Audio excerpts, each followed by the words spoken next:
ఈసారి మ్యాంగో లస్సీ చేద్దాం అనుకుంటున్నాను, మంచి టేస్టీగా. అలాగే బనానా లస్సీ. బంగినపల్లి క్యూబ్స్ కింద వచ్చేస్తాయి. ఇంకా పీల్ అయితే తీయట్లేదు, జ్యూసే కదా. మ్యాంగో ఎసెన్స్ ఉంటే అవి కూడా వేసుకోవచ్చు, లేదంటే దాని ప్లేస్లో మీరు ఇలా యాలక్కాయలు వేసుకుని కూడా మంచి అరోమా ఉంటుంది. నచ్చకపోతే స్కిప్ చేసేయండి. పెరుగునైతే ఇలా మనం తీసుకుని కొంచెం సల్లకామతో కానీ, సల్లకామతో అయితేనే బెస్ట్. ఇలా మనం కొంచెం వేసుకొని, బసవలేదో అంటారు వీటిని,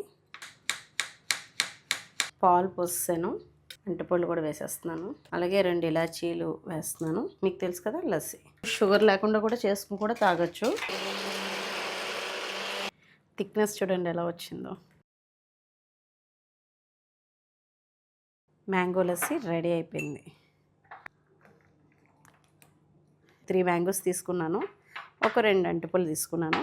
1 లీటర్ పెరుగు అనేది పట్టేసింది అన్నమాట. చాలా బాగుంది, వదిలిపెట్టరండి, మా పిల్లలు బాగా నచ్చుతుంది.